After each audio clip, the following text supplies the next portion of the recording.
We thank Hashem that we're able to learn every day. It's about learning. Make some English immediately. Okay. Start the Mishnah in Testament base. The bottom. It says, we're talking about this is Nechse Malog.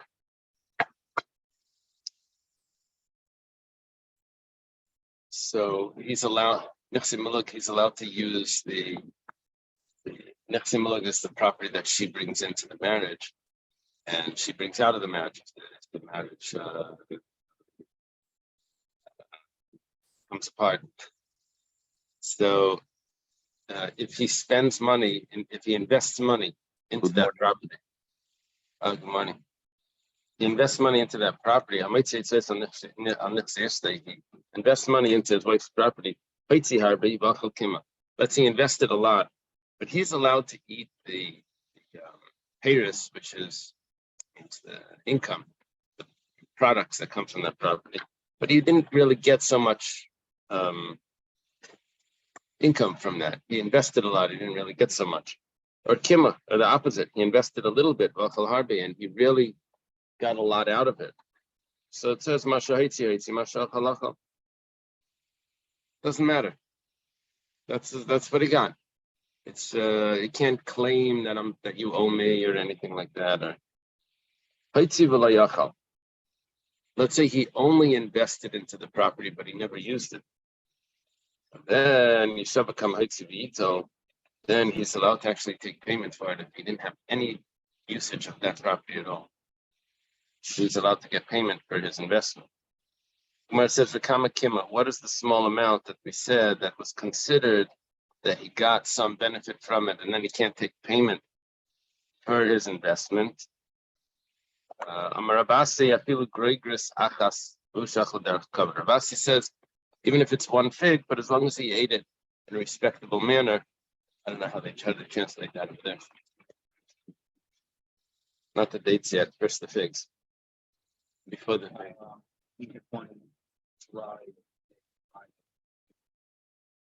what does it mean? Okay.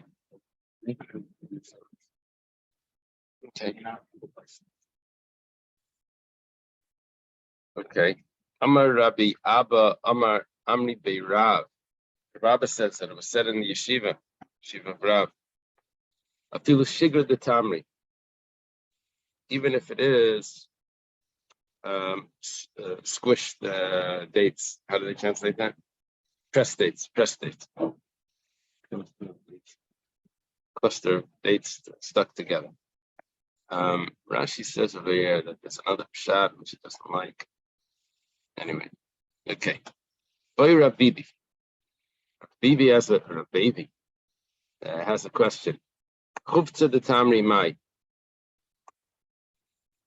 What happens if he ate the leftovers from when they make beer? They used to make beer out of dates. So because it's sweet, it's sugar. Instead of the malt from the barley, they would use dates. So what is that? Is that considered that he had benefits from it? So it says teku. That's not we don't have an answer to that. Lo yachla derech kavod mai. Let's say he didn't eat derech kavod. He didn't eat it in a respectable manner. In other words, is there in a certain amount?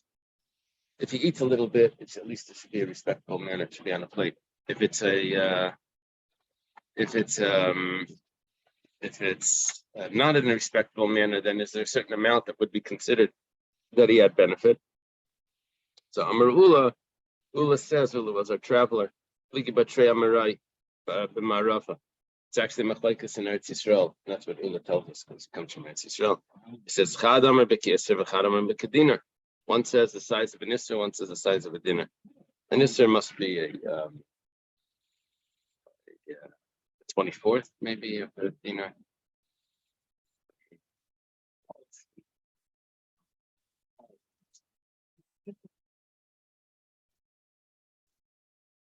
Yeah, but there is a little bit more than I think so.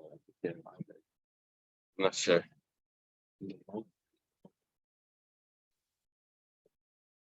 all right. I didn't say it. Well, Amri Dayani de Pumpadisa. The judges of Pumpadisa said, this is based on the Gemara in Sanhedrin. This is Rav Papa Bar Shmuel, who's considered the Dayani de Pumpadisa. Remember the Rav Papa Bar Shmuel? I'm not sure. Whatever the case is, they say Avad Rav Yehuda Uvda Bechavilis Myris. That Rav Yehuda said that even if he took a bundle of reeds, sticks, that's also considered that he had benefit. Rav Yehuda Tameh, and Rav Yehuda follows his reasoning. Rav Yehuda Achla Arla Shvius Ukalaya Maresa Chazaka, because he holds that's considered making usage of a property when it comes to a chazaka, where let's say someone purchases a field, so he has to hold on to this document for 3 years, and if he doesn't have the document, then at least he should be able to show that he lived in it for 3 years, and that will be like he has a document, but he has a chazaka. So we know that he's the owner. But what's considered living in it for 3 years? So he has to use it like the owner. But let's say there were trees in there were arla. In other words, you couldn't really use the fruits. Or let's say it was Shemitah. 7 years to hold on to a document.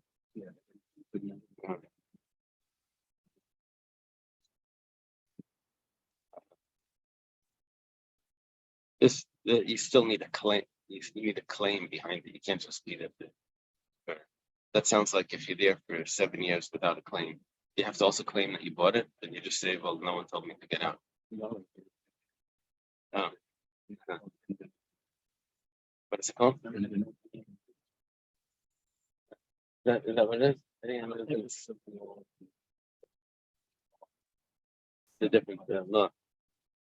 Hillel is mentioning that in the common law that if you move into a house and that no one abandoned house, you're there for 7 years, so it's considered like it's called the law of adverse possession.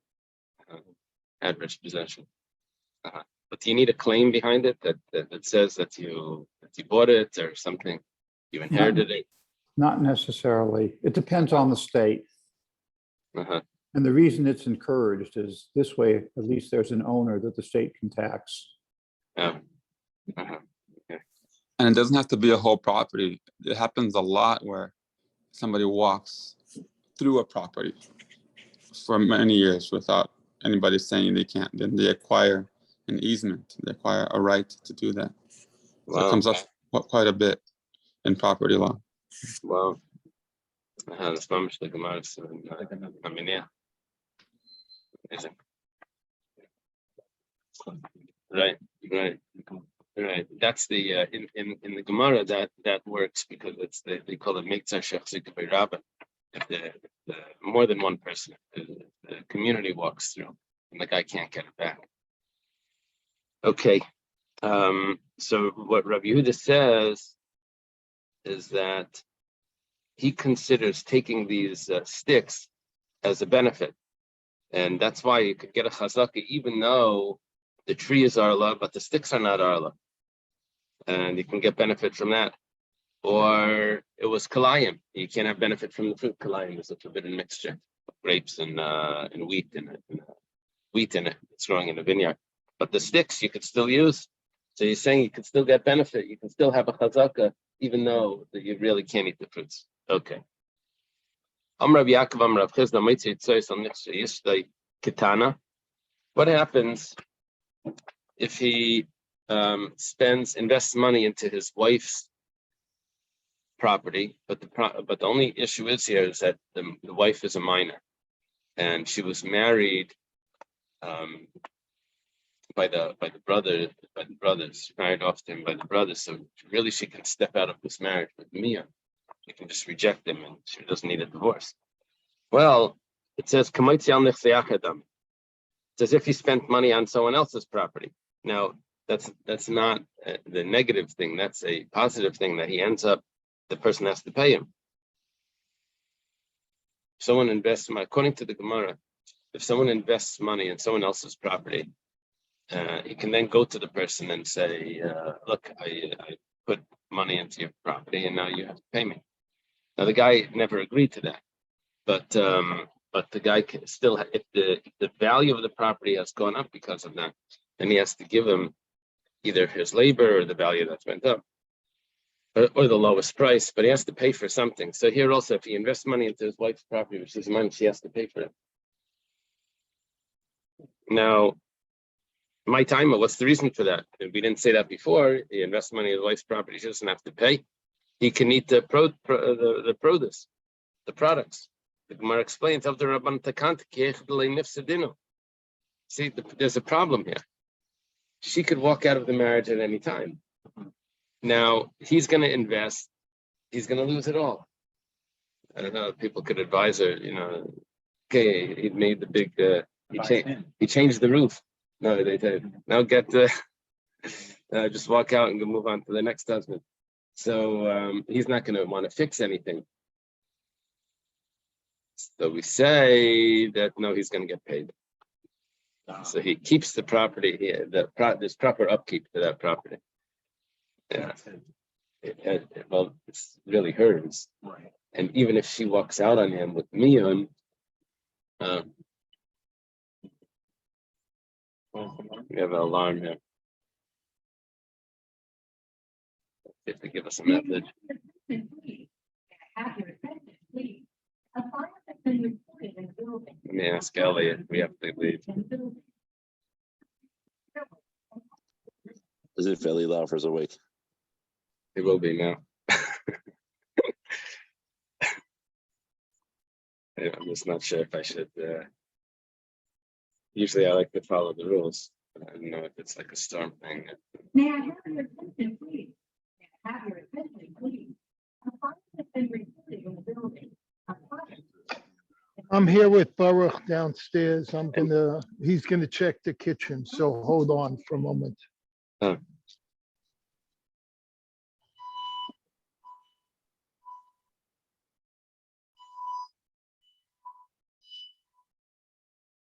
There's no visible fire on the first floor otherwise, so. Have your attention, please. A fire has been reported in the Should we just continue learning? Yeah, for the moment. I mean, I'm not telling you that officially, but we're just trying to find the source of why you went off. Well, Okay. Okay.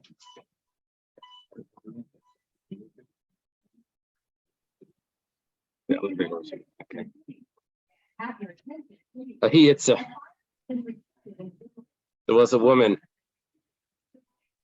The Nafla Abramea Zuzi Bechuzai. She inherited. Oh, did not use the elevator. She inherited 400 zuz. It's a coin in Bechuzai. what? So Basically. continue Daf Yomi? Okay, all right. Okay. All right, call me, all right. Let me call it. Also, Yes. Gavra. I guess Gavra sounds like the husband, right? But maybe not. This man went Apik Shismeya, and he spent 600. I see Arbameya Bahad. I see Arbameya, and he brought the 400. His trip cost more than what he was gonna get. I'm calling Katsowitz. What is that? I'm calling Yitzi, because we don't find anything.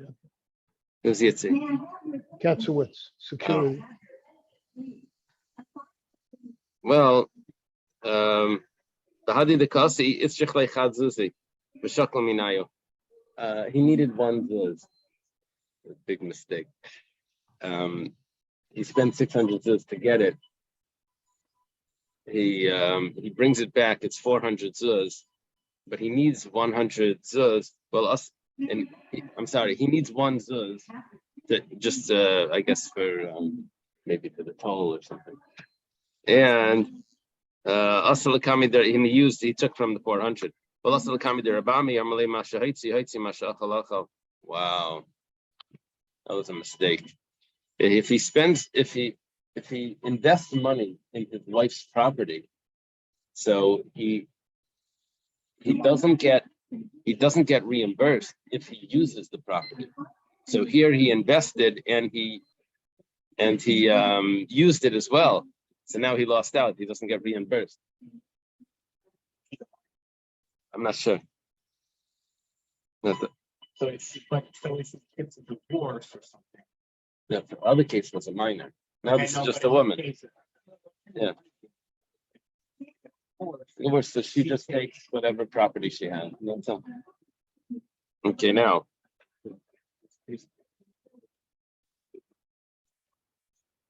This is a woman. This is not a minor. Right. Yeah. Well, Rabami says, okay, you lost. Amalei Rabban la Rabami, Hanimi Hechadakachal Peira, Hakarnakachal, Vaitzahi. Very interesting claim. When do we say that you don't get reimbursed? That's if you eat from the fruits. But over here, he didn't eat from the fruits, he ate from the principal. Maybe he should be reimbursed. Right. The Gemara says in Cain, that's the case. Then he spent on this, and he did not eat the fruits of it. He can actually make an oath of how much how much his expenses were, and then he'll be able to be reimbursed, be able to collect. Okay. Well, the Gemara says he should swear how much he spent, and then he could take. That's the end of the Mishnah. I was talking about if he spends money on his wife's property, but he doesn't get any benefits from that. Okay. Amar Rabasi says, this is only if he actually improved the property. It can't just be he invested money in it, and then there's no improvement, and then he claims, okay, now you owe me because I invested money, but there's no improvement to the property, so then he can't collect from that.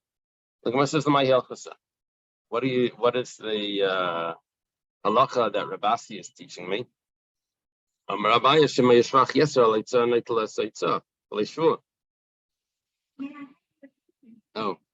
Rabasi said that the improvement is equivalent to the investment. Then he has to make an oath. But that would imply that if the improvement is more than the investment, then he can collect without the oath. Remember, he's not collecting the improvement, he's collecting his investment.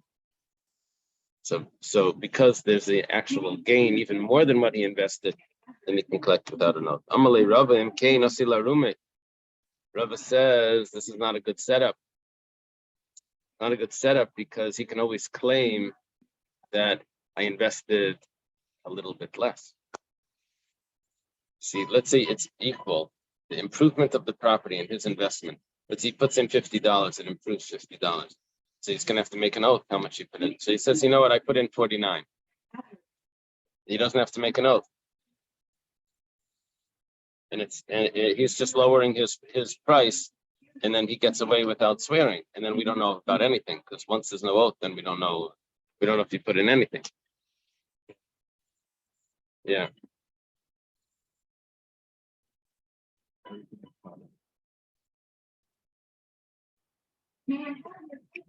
Okay.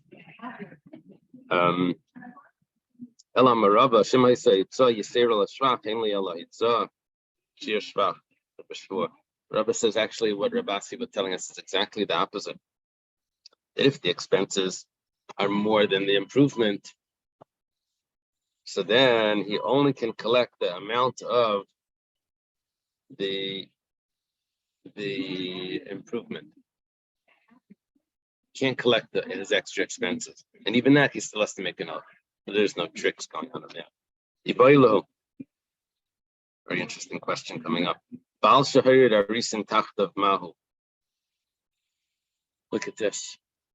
Remember that the wife has a property that she's bringing into the marriage. Well, the husband can eat the fruits of that property. The husband ends up hiring an aris, which is a sharecropper.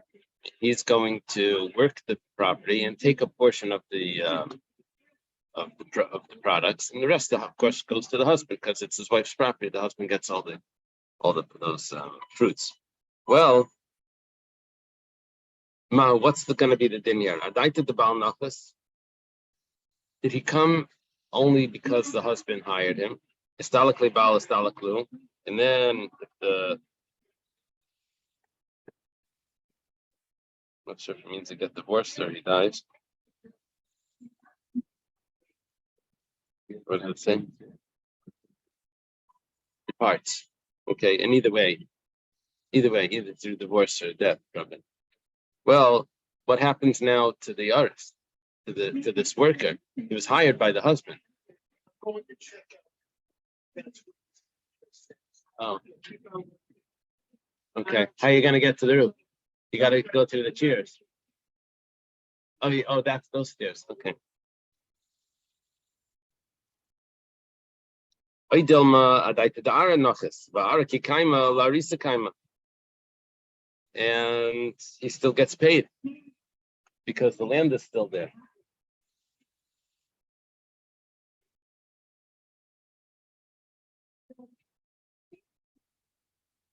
Who gets paid? The sharecropper? Sharecropper, yeah. Uh-huh. No, he was in charge of this property, Yeah. but it belongs to his wife, and now he's not here, but he hired this fellow. Well,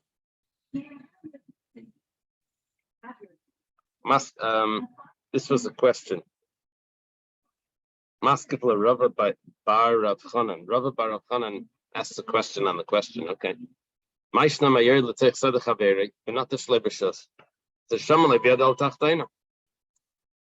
we have a Gemara similar to this?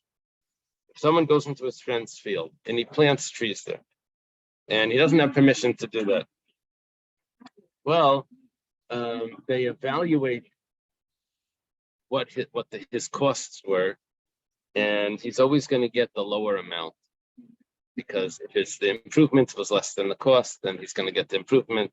If the costs were less than the improvement, he's only going to get reimbursed for the cost for his investment.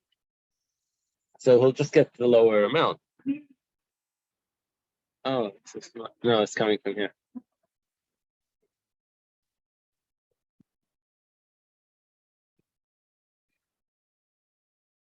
So why don't we say the same thing here? Here's an aris, there's a sharecropper that made it into the now in this woman's property. Maybe we should say that he should just get the lower amount, whatever it is. Kumar says, "Hasam like inish the Torah, about the Torah."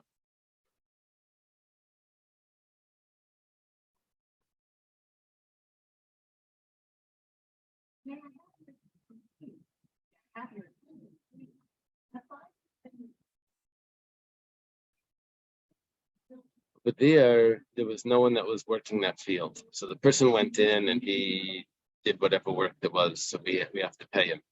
But over here, the woman can claim that if you wouldn't have come, so my husband would have done it. And I don't really owe you anything. Not to disturb, but it's 6 o'clock. Just Okay. Okay.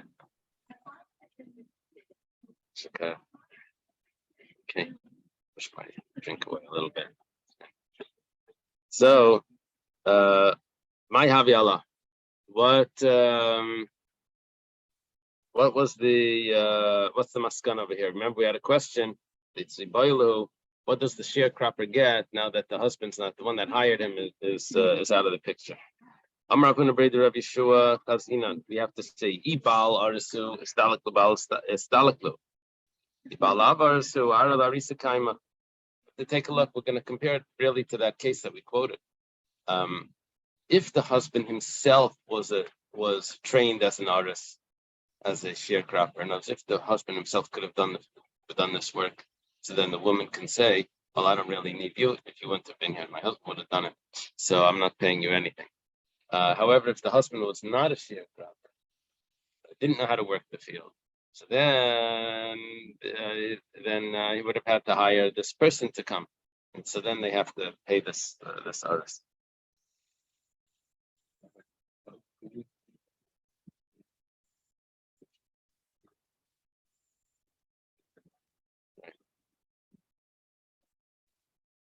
But that was one of the options. Do we say that he came to the land and ignore the person that hired him, or do we say that it's good, or do we say that that no, we're looking at the person that hired him? So we say that, okay, so let's compare it to this other case where a person improved someone else's field. We said we'll only say that if there was no one else to do that. But if the husband could have done it, then we won't say that he just improved someone else's field and that he should be paid. Okay. Iboilo Bal Shemacha Karka Leperis Mahu. Miamrina and my Dekane Akne. Idilma Kita Kinale Rabban and Peris Labal. Very interesting question. Now, the husband, of course, gets the products of his wife's property. Let's say the husband decides to sell all of those products. Now, why does he have the product? Well, he's supposed to be. This was instituted by the sages in place of things, his obligations for. But is there another factor here that the fruits that the sages wanted that there should be plentiful fruits in the house? Now, once he goes and he sells the fruits, then we don't have the fruits in the house. So is he allowed to sell it to someone else? Look, he owns those fruits. Maybe he should be allowed to sell it. On the other hand, maybe the sages instituted that he gets those fruits because they wanted those fruits to be in the family, to be part of the. There should be abundance. He's not allowed to sell it. He's missing the point. Well, Yehuda Mar Bar Maremar, Shmei Rava Amar, Masha Asi Asi. He was allowed to do it. Allowed to sell it. And Rav Papa Shmei Rava, two students in the name of Rava, Le'asav Leklum, said he did nothing. Well, Amar Rav Papa. Papa says, Hadi Yehuda Mar Bar Maremar Malapa Perishit Mar Machlala Etmar. What you're telling me from Yehuda Mar Bar Maremar, he never even heard that from Rava. He had a story, and from that he implied what Rava would hold, but that's not really what Rava said. I know what Rava said, and he can't sell it. Okay. Dahi said there was this woman, the Ailele Gavra Tarti Amasa. She gets married, and she brings in two maids into the family. Okay. Azal Gavra, the man goes, Nasivit Zachriti. And he marries a second woman. And he's allowed to have two wives, right? Well, now he happens to have one of the wives brought in two maids. Well, Ailelechad Minayo. And he gives he's allowed to use the maids. That is, he uses the fruits of what she owns them, but he's allowed to benefit from them. Well, he gives one of the wives, one of the second maid, to the co-wife, to the rival wife. I see a fight brewing. Well, Asilakami de Rava. They come in front of Rava. She screamed, but Rava ignores her. Well, the principle is the actual. Here we're talking about the maid.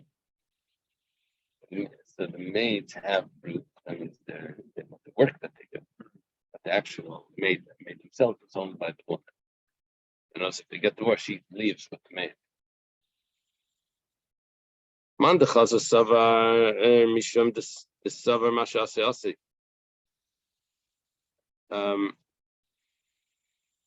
The one that saw that Rav did not comment, it was just quiet when this woman was screaming, because that the husband can do whatever he wants. But it's not so. Mishum rebach besa. It's really because it needs to be in the house. It's not, in other words, this was a little confusing, this story, because this is not exactly the other story. Other story is that she takes something and sells it out to someone else. Okay, yeah, that's another point. Really, he's getting money. He's losing the directions. The hilchas batalacha is bal shemacha karka leperis le'asav le'klum. That if the husband sells it, it's not considered a sale. It's meant to be in the house so that there's extra. My timer. What's the reason? Abaya amar cheshin shematachse. Maybe the seller won't take care of it.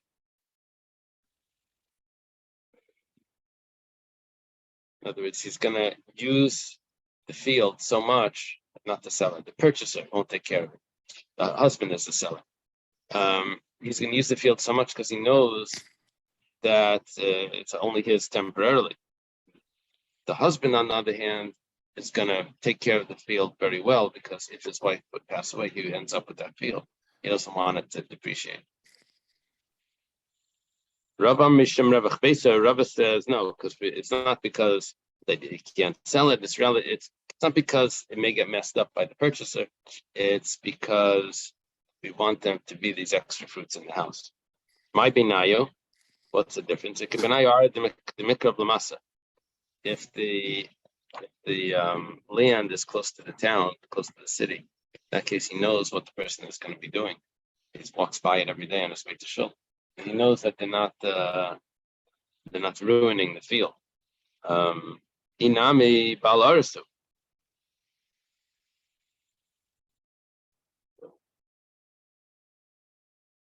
He himself is the aris.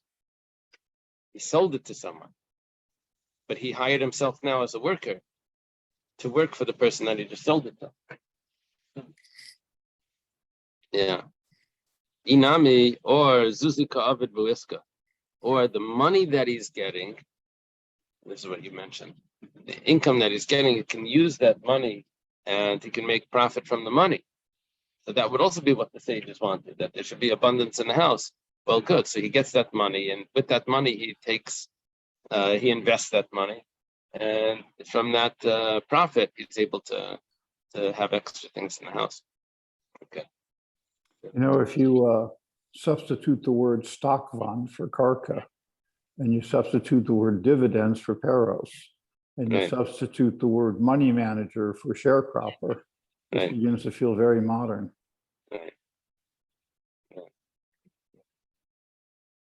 Yeah, but you don't want to end up with that Balinsis story. Remember the poor man that he hears the rich guy always talking about Balinsis. He tells his wife to make Balinsis. He said, well, we don't have any cheese. He said, okay, just use flour. We don't have any eggs. He said, okay, just use flour. At the end of the story, he eats it. He's like, I don't know what these rich people are so excited about. Yeah, but ultimately, yeah, it boils down to modern things as well. It's okay. We have a new Mishnah here. I found it very complex, this Mishnah, but you'll find it easier maybe. Shemeres Yabam Shenafala Nechasim. Here we're talking about a woman. Her first husband passed away, so she's waiting to do Yibam with the husband's brother, to the levirate marriage. Well, he passed away without children. Well, there's a few things that are going on here. First of all, there's a ksuba that she had with her first husband, but she can't get it yet because it gets passed on to the brother. Normally, the husband passed away, she collects the ksuba, the money, 200 zuz or 100 zuz if she was a psula or something. She can't get it yet because now she has to wait for this new marriage with the brother. Now, if the brother divorces her, then she would get the ksuba, the original ksuba that gets passed from the brother to the brother. She gets it. Or if the brother says, you know what, I'm not marrying you, I'm just going to do chalitza, then she gets the ksuba. Okay. There's also, at the same time, there's also nichsitzein barzel. Nichsitzein barzel is the property that she brought into the marriage, but it's written in the ksuba, and it's evaluated at what its price is. And the husband can do whatever he wants with that property. It's a dowry, sort of. But if they do get divorced, he has to pay her the value that was written down at the time when they got married. Whereas if it gets worth more, the husband actually makes money.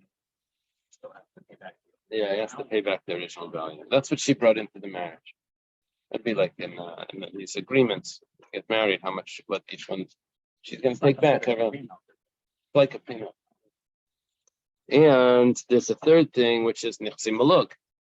Nichsi malug is what we've been talking about a lot. That's property that she brings into the marriage. The husband can use it. She brings in a car. He can drive it. She brings in a maid. He can use it. Right? He can use this maid to clean his office, whatever. And but she owns that. Now, if anything happens to it, it's not the husband's loss; it's her loss. Okay, so what happens now by the Shemeres Yavam? She has this property. Now, if she would be an Arusa, remember a betrothed woman, that she just got the property now when she's betrothed. So is she allowed to sell it before she's married? Now, the husband is supposed to be eating the fruits. We said that, well, she's not married yet. There was a machlekes Beis Shammai and Beis Hillel, the first Mishnah, this chapter, if she was allowed to sell it l'chatchila. Everyone agreed that if she sold it, that it was going to be a good sale, because it wasn't the husband's yet. Question was, it was going to become the husband. Well, now she's a Shemeres Yavam, and it's also going to become the husband, the property that she just inherited. So is she allowed to sell it now? Now, a little bit of a difference, because over there they were planning on getting married. The part that just left, and it was a false alarm, and it went off. Okay, thank you. No, you're on mute. So an Arusa, they're betrothed because they want to get married. Shemeres Yavam, we don't know if they want to get married. I mean, she was married to his brother. We don't know.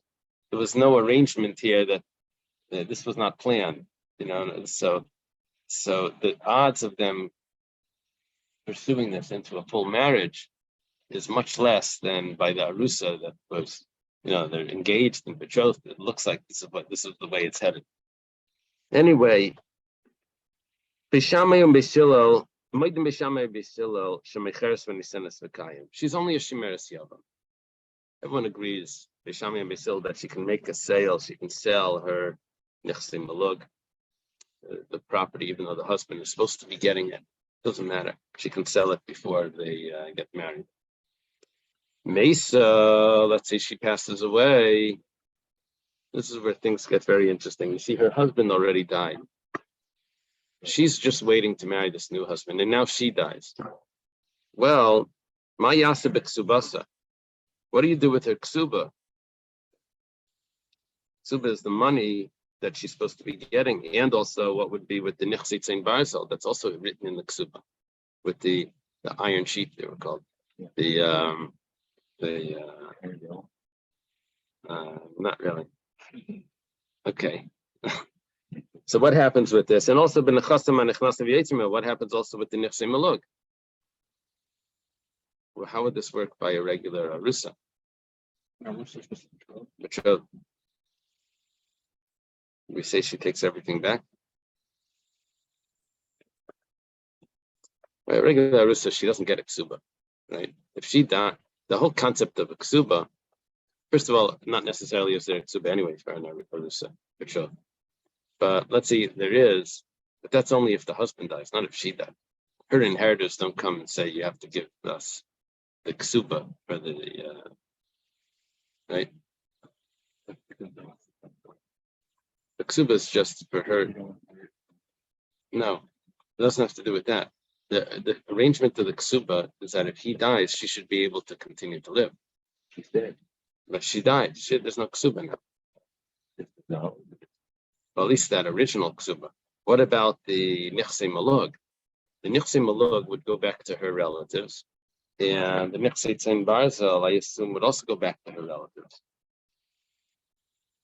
Well, here we're dealing with the Shemeres Yavam.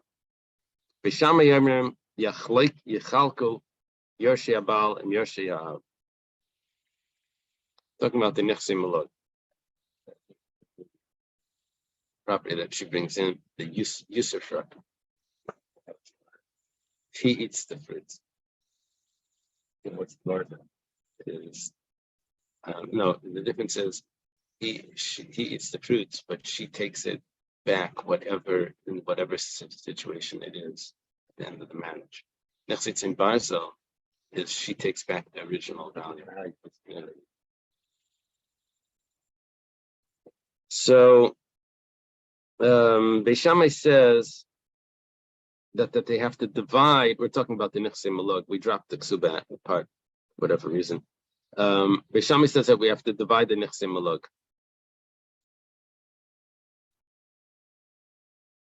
With the husbands, the future husbands. Very interesting. Beis Shammai must have a strong opinion. His opinion is that Zika is very strong. Zika was the attachment that the Shemeres Yavam has to the Yavam. It's like almost as if they're married. I don't recall that we learned in Yevamos anything about the Zika having legal implications beyond, there was some kind of spiritual relationship, but Right. But there was the view of Beis Shammai that it was stronger than that. Especially, I think the Gemara over there says, we quoted this mission over there, and I think the Gemara said that this was talking about Mimer, when they did Mimer already. That would change things a little bit. Mimer was a rabbinic betrothal. Betrothal of a Mimer, not a minor, Mimer. It's a betrothal with a rabbinic status, because you didn't really need a betrothal. This was Eva. She was already married to the brother. This is the new marriage is just consummated. Well, if Mimer was performed, then there's already an attachment here to the new husband, so they have to split it. What would happen? A husband inherits his wife. Does he inherit the nichse malug? If she dies, yes. The answer is yes. He does inherit the nichse malug. So that's, Beis Shammai has a point, right? And that was what we said before. The husband wants to improve the field because if she dies, he's going to get it. Okay. What does Beis Hillel say? Hillel says, no. It stays in its position, in its status. This is a very difficult statement because it's very ambiguous. Well, what is the cheskasan? It was both of theirs beforehand. So are they saying, is Beis Hillel saying anything different than Beis Shammai? Are they going to divide it?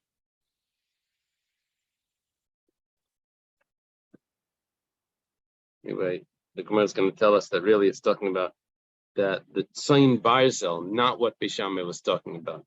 Tzayin Barzel is divided. The iron sheep. Ksuba, what about the Ksuba? We'll see what's going to be with everything. Ksuba b'cheskas Yershei Abal. Ksuba is in the husband's property. Why? She died. She doesn't collect the ksuba. Nechasim, hanichnasim vayetzim those the nichsei malug, the ones that come into the marriage and leave the marriage with her. That's becheskas yershei ha'av. Here we see the machlekes Beishamai and Beis Hillel. Beishamai said that it gets divided, the nichsei malug. Beis Hillel says that it just goes back to her family. Basically, the zika, the attachment to the yavam, is much less, according to Beis Hillel.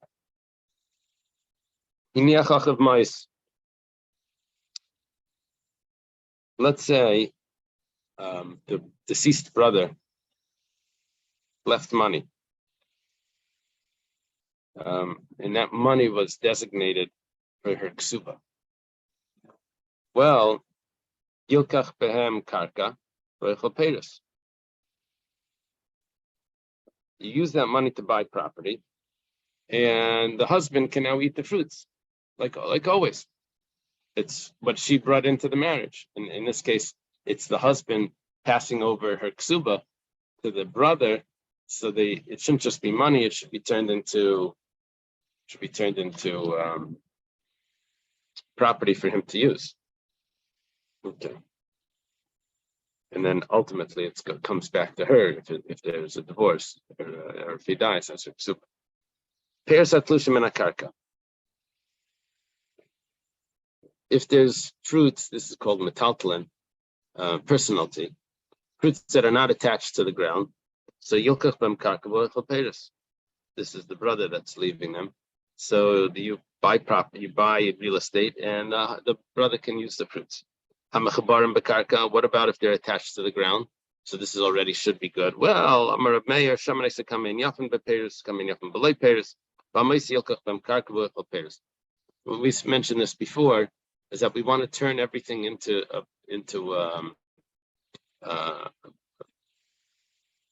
investments where the husband can get the products from it.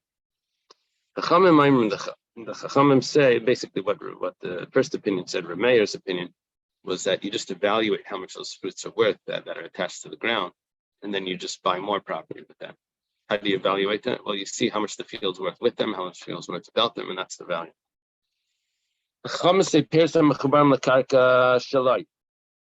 that are attached to the ground belong to the brother. Those that are not attached to the ground, the Chachamim say is that what's designated for the ksuba? Only real estate, not personality. And so therefore, there was special restrictions put on real estate that get passed over from the brother from the deceased brother to this brother, because that is what her ksuba is going to be paid from. So the brother doesn't have any rights to touch that. He is only able to eat the fruits from it. So we always keep it as real estate. But if it's personality, so then it's not designated to ksuba anyway. So whoever takes it, she takes it, he takes it. Kadam hu zacha. If he takes it first, then he gets it. Kadmahi yilkach bem karka v'echol peiros. Then if she takes it, then what do we do with her property? Brings into the marriage, turns into real estate, and he eats the fruits off the regular property that she brought in. It's not for her ksuba, but it's her items that she brought into the marriage. Kansa, let's say he marries her. This is what we're waiting for. This is this long engagement that we have with all these happening. In the interim, she died and other things happened. But no, another case. Let's say he married her. Well, regular wife. Okay. There's only one exception. The yavam that marries the yavama, the ksuba actually comes from the property of the first husband. Why? Because this was imposed on him by the Torah that he has to do this marriage. So the Torah doesn't put on him the monetary obligation. The monetary, it comes from the inheritance from the brother. Now, we said that if there's no money there, then he has to pay it. But if there is money, it just comes straight from that property. Now,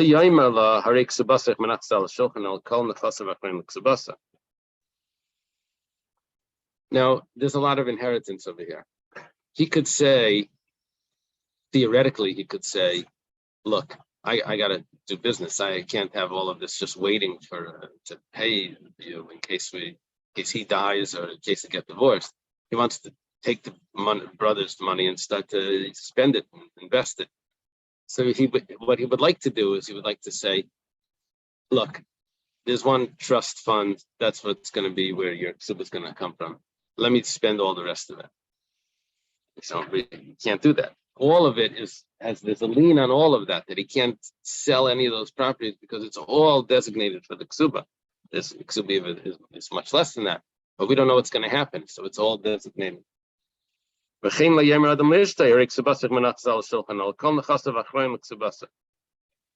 can't tell this to his wife either. Not only a yavam. Only thing is, there's a huge difference between a regular person and the yavam. The regular person, a regular husband, all his property is designated for the ksuba. At the same time, though, he can buy and sell as he wishes. Yeah. And she can't say, you can't sell that. I was hoping that would be for the client. So she can't say that because it's not her. If he passes away and those properties are there, then it's all meshubed to all indebted. What's the word? Meshubed.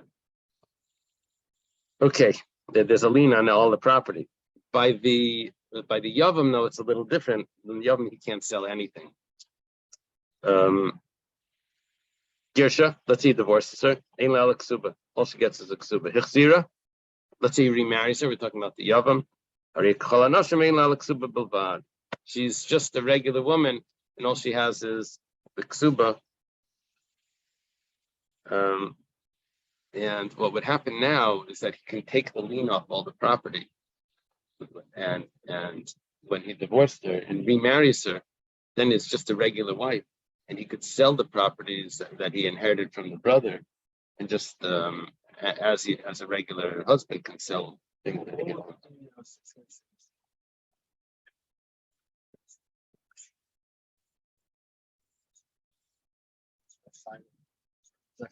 She could keep what she brought into the marriage. She takes back what she brought into the marriage. Now, how much does she take back? Well, there's two types of taking back. Yeah, the dowry she also takes back. Yeah. Okay. Have a good day, everyone. Merci, Mateva. Thank you.